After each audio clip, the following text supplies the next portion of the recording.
Hello, everyone, and welcome to the Clinics Review Articles podcast series. I'm Taylor Hayes, the managing editor for Clinics in Geriatric Medicine here at Elsevier. Clinics in Geriatric Medicine is a quarterly publication consisting of review articles focused on a central topic related to geriatrics.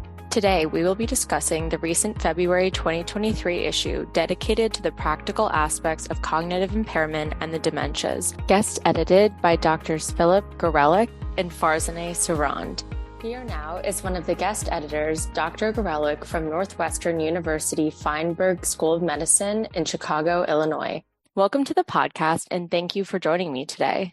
I'd like to jump right in and talk about this issue on the epidemiology, diagnostics, and psychiatric disorders associated with cognitive impairment and dementia. I have no doubt that this issue will certainly be helpful for geriatricians and other primary healthcare providers who encounter patients in practice and who are in need of cognitive assessment. It's also a topic that millions of Americans are familiar with in older friends and family members. So I'm thrilled to have you on as the first issue in 2023. Thank you very much. It's a pleasure to join you. The first question I wanted to ask was why you chose to guest edit this issue of the Clinics. Geriatricians and other primary healthcare providers are frequently asked to evaluate patients with symptoms or signs of cognitive impairment. Over time, we have seen changes in the approaches to diagnosis, prevention, and treatment. An up-to-date, easy-to-read, and digest text in the field comes as a welcome assist for clinicians and researchers. And why did you choose to organize the issue the way you did? The book is divided into 6 sections for easy access of information on the practical aspects of cognitive impairment and dementia for the primary care geriatrician, other primary care clinicians, allied health care workers, and researchers. The 6 sections include 1, epidemiology of cognitive impairment and dementia, 2, how to establish a diagnosis, and the proper use of cognitive screening tests and formal neuropsychological tests. 3, neuropathologic disorders underlying cognitive impairment and mechanisms by which cognitive impairment may occur.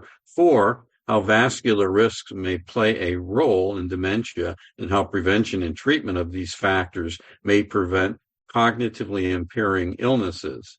Also, how does the brain fight off or naturally become less susceptible to cognitive impairment? That is, how is brain resilience, resistance, and cognitive reserve established? Finally, how might we treat vascular and neurodegenerative disorders of cognitive impairment? The 5th section covers the common neuropsychiatric and behavioral disorders associated with the dementias and how might they be managed. 6th, and finally, the last section of the text covers global approaches or initiatives in the field and harmonization of data. There are also chapters on blood and cerebral spinal fluid markers that are beginning to be incorporated into practice, how brain networks, a relatively new concept, and routine and advanced neuroimaging may help the clinician diagnose and treat a patient, and a case-based approach on how to integrate all of the clinical data and establish a diagnosis. Articles 1 through 5 provide background about the classification and diagnosis of the dementias. Can you share with us some of the highlights of each article? In the first article, Sabayan and colleagues introduced the term dementia spectrum disorders, or DSDs, as the group of medical conditions and a wide range of pathophysiological processes that ultimately lead to cognitive decline and disability. It is established that more than 55 million persons worldwide have DSDs, with Alzheimer's disease being the most common one, accounting for 60 to 70% of the cases. It is emphasized that more than 1/2 of these cases actually have an overlap or mixed neuropathologies, such as Alzheimer's disease plus cerebral vascular disease or Alzheimer's disease plus Lewy body disease. Sabayan and colleagues go on to emphasize the importance of prevention of cognitively impairing illnesses, especially through cardiovascular risk factor and lifestyle factor modification, and discuss how race, ethnicity, and sex may influence the unmasking and presenting features of the various cognitively impairing illnesses. How then do we establish a diagnosis with cognitive tests? In the second article, Nienhuis and Reckau discuss the strengths and weaknesses of various cognitive screening tests, how to interpret them, and take into account the influence of age, education, literacy level, and underlying illnesses such as medical or psychiatric disorders when administering these tests. In the chapter that follows, Delbeni and colleagues differentiate between cognitive screening tests and formal neuropsychological tests, how to interpret formal tests, and discuss when should referral for formal neuropsychologic testing take place, and define what is the added value of formal neuropsychological test referral. This brings us to the next step, neuroimaging. In Article 4, Binoctapur and Tarabi discuss the role of neuroimaging at the level of structural, functional, and ligand-based tests. In addition, they introduce the concept of how the brain is organized into networks, such as the fronto-executive network for planning, adaptive thinking, and self-control, the salience network, which helps to select external stimuli deserving of our attention, and the limbic network, which mediates our behavior and emotional responses. Different networks may be involved in specific dementias according to CT and MRI brain structural neuroimaging and fluorodeoxyglucose positron emission tomography, or PET, and amyloid PET, for example. This next leads us to the blood and cerebral spinal fluid biomarkers in the diagnosis of Alzheimer's disease and vascular dementia. In Chapter 5, I discussed the role of these markers in practice. These markers fit in well with the National Institutes of Health new framework for the definition of Alzheimer's disease called ATN, where a biologic construct has been created whereby A refers to amyloid beta in the brain, T for tau deposits in the brain, and N for neurodegeneration. Biomarkers may assist in the diagnosis of the dementias, especially early in the process. Regarding biomarkers for vascular causes of cognitive impairment, they are currently undergoing study and are not yet ready for application in clinical practice. However, within the context of a specific clinical phenotype of an underlying dementia subtype, as Alzheimer's disease progresses in the brain, amyloid beta levels drop and tau measures increase in the cerebral spinal fluid. A useful biomarker in the cerebral spinal fluid and blood is the amyloid beta ratio of 42:40. There are various tau tests as well as PET tests for beta amyloid and tau. Biomarker testing should be done and interpreted with the assistance of persons with special expertise in the field. Biomarkers remain a research tool in asymptomatic patients. Now I want to pivot to the case studies found in the article, What are the key diagnostic cognitive impairment and dementia subtypes, and how to integrate all of the diagnostic data to establish a diagnosis, by Dr. Sheena Baratono and Dr. Daniel Press. What can you tell us about this article, and what is the importance of including these case studies? In this article, the authors provide case studies of mild cognitive impairment, amnestic type, Alzheimer's disease, mild cognitive impairment, non-amnestic type, vascular dementia, frontotemporal dementia, primary progressive aphasia, and Lewy body dementia, and walk the readers through the diagnostic and treatment paradigms to establish the diagnosis. This chapter is well worth a read as it is full of insightful information. The next several chapters discuss neuropathological and basic brain mechanisms of the dementias. And what articles discuss dementia subtypes and vascular and non-vascular mechanisms? In Article 7, Mehta and Schneider discuss the neuropathology of the dementias, and in Chapter 8, Kara and colleagues discuss vascular and non-vascular mechanisms of cognitive impairment. The reader will learn about major genetic, cellular, molecular, and environmental mechanisms leading to cognitive impairment. So there's a whole array of information about mechanism of each type of dementia and the neuropathologic manifestations. And what can you tell us about the prevention and vascular risk factors and treatment of the dementias? The next 3 chapters discuss the role of vascular risks and the prospects for prevention, the treatment of vascular and neurodegenerative forms of cognitive impairment, and how does resilience, brain reserve, and cognitive stimulation influence the risk of cognitive impairment, respectively.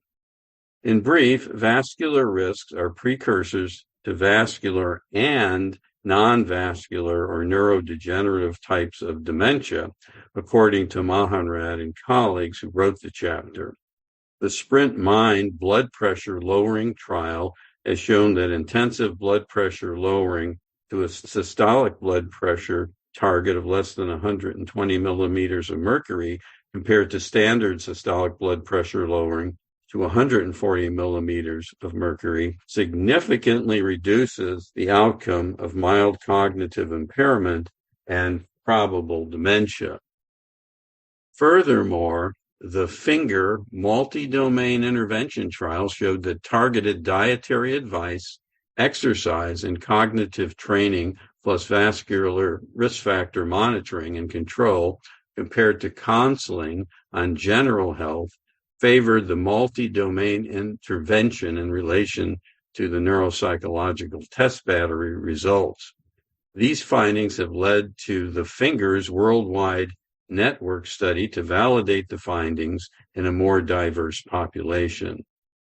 Furthermore, the Lancet Dementia Commission and the National Academies of Sciences, Engineering, and Medicine are now recommending management of vascular risk factors, especially hypertension, to reduce dementia risk based on these findings.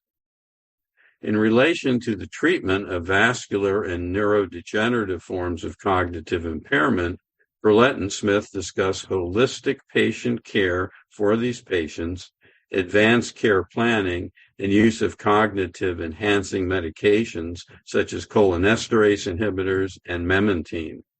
Finally, Dr. Saran and I discuss how brain reserve, the capacity to sustain activity despite some level of brain injury, resistance, the ability of the brain to avoid age-related neuropathologic changes and maintain preservation of brain integrity and function, despite inherent risks such as advancing age and genetic predisposition, and resilience as the brain's ability to handle concurrent neuropathologic changes, yet maintain preservation of the brain and its function. As for good news, lifestyle interventions such as diet and exercise are being studied and are showing early beneficial effects for preservation of brain structure and function. And finally, what are the themes of the last 2 articles which conclude this issue? And why did you find it important to include these topics?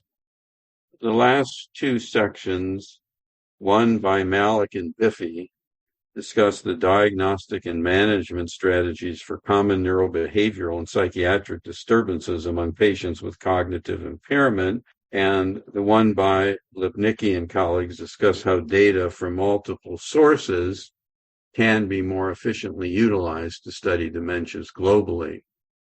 Medical management of behavioral and neuropsychiatric symptoms require adequate education of the patient and caregiver, development of a comprehensive dementia care plan, and careful titration of medications. Table 5 in the chapter by Malik and Biffy is an especially valuable and concise review of medications, indications, doses, and risks and benefits of drug classes that may be used to treat behavioral neuropsychiatric symptoms. These medications include such drugs as antihistamines, antipsychotics, benzodiazepines, beta blockers, dopamine receptor agonists, cholinesterase inhibitors, and mood stabilizing agents used to treat patients with cognitive impairment and behavioral and neuropsychiatric disorders. The other chapter on the harmonization of data is important because the latest approach to this massive problems of the dementias and cognitively impairing diseases and brain injuries in older persons is now being studied on a more global level, and thus large data sets are being generated. And it's very important to have an understanding of how to interpret these data sets and how they're put together. This particular issue of clinics in geriatric medicine provides a very easy to use, digestible, and single source reference that will help carry geriatricians and other healthcare workers in the field to better understand how to diagnose, treat, and manage patients who may have cognitively impairing diseases. Thanks so much for taking the time to speak with me today, and thank you to our listeners for joining us for this edition of the Clinics Review Articles podcast series. We hope this issue and podcast is helpful for the primary care geriatrician, clinicians, allied health workers in the field, and researchers on the practical aspects of cognitive impairment and the dementias. For an exclusive discount on the issue we discussed today, focused on practical aspects of cognitive impairment and the dementias, visit us.elsevierhealth.com/expert. Clinics in Geriatric Medicine is available for individual print subscription with accompanying online access, as well as individual online-only access, and is only available on the Elsevier electronic platforms Clinical Key and Science Direct. For more information on this series and our nearly 65 other titles spanning all medical disciplines, visit info.theclinics.com. Also, be sure to follow us on Twitter at Clinics Reviews and subscribe to the Clinics Review Article podcast wherever you get your podcasts.